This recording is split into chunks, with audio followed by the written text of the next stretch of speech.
Earth is A watery planet. നമുക്ക് കാണാമല്ലേ അവിടെ നമ്മളെ എർത്തിൻ്റെ പിക്ചറാണ്. അപ്പോൾ അതിൽ കൂടുതൽ ബ്ലൂ കളറാണുള്ളത്. അപ്പോൾ ആ ബ്ലൂ കളറിലുള്ളത് ലാൻഡാണ് കേട്ടോ. അപ്പോൾ നമുക്ക് നോക്കാം. ഈ ഒരു പൈ ഡയഗ്രത്തിലും അവിടെ സീ ആണ് കൂടുതൽ, ലാൻഡ് കുറവാണ്. അപ്പോൾ നമ്മൾ ഈ സീ വാട്ടറിൽ എന്താണ് കൂടുതലായിട്ട് അടങ്ങിയിട്ടുള്ളത്? Sea water contain large number of dissolved salt. നമ്മൾ കടൽ വെള്ളത്തിൽ ഉപ്പ് രസം ഉണ്ടാവും അല്ലേ? അപ്പോൾ സോൾട്ടി വാട്ടറാണ് നമ്മളെ സീയിൽ ഉണ്ടാവുക. So it cannot be used for daily needs. അപ്പോൾ ഈ ഉപ്പുവെള്ളം ആയതുകൊണ്ട് തന്നെ നമുക്ക് എന്ത് ചെയ്യാൻ പറ്റില്ല? നമ്മളെ ഡെയിലി യൂസിന്, നമ്മളെ ആവശ്യങ്ങൾക്ക് അത് ഉപയോഗിക്കാൻ കഴിയില്ല. പക്ഷെ അത് നമുക്ക് യൂസ് ചെയ്യാവുന്ന രൂപത്തിലോട്ട് നമുക്ക് മാറ്റാൻ പറ്റും. അതെങ്ങനെയാണ്? ഒന്ന് ആലോചിച്ച് നോക്കിയാൽ നമ്മൾ ഈ ചാപ്റ്ററിൽ ഫസ്റ്റ് പഠിച്ചിട്ടുണ്ട്.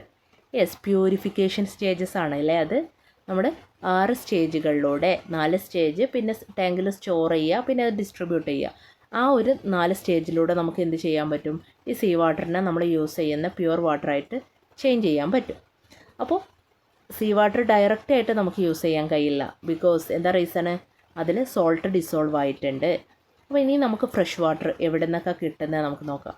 സോഴ്സസ് ഓഫ് ഫ്രഷ് വാട്ടർ കിട്ടുന്ന സ്ഥലം വെല്ല്, കിണർ, പോണ്ട്, ലേക്ക് എക്സെട്ര ഇതുപോലെയുള്ള സംഭവത്തിൽ നിന്നൊക്കെ അല്ലേ? കിണറിൽ നിന്ന്, കുളത്തിൽ നിന്ന്, തടാകത്തിൽ നിന്ന്, ഇതിൽ നിന്നൊക്കെ നമുക്ക് ഫ്രഷ് വാട്ടർ കിട്ടും.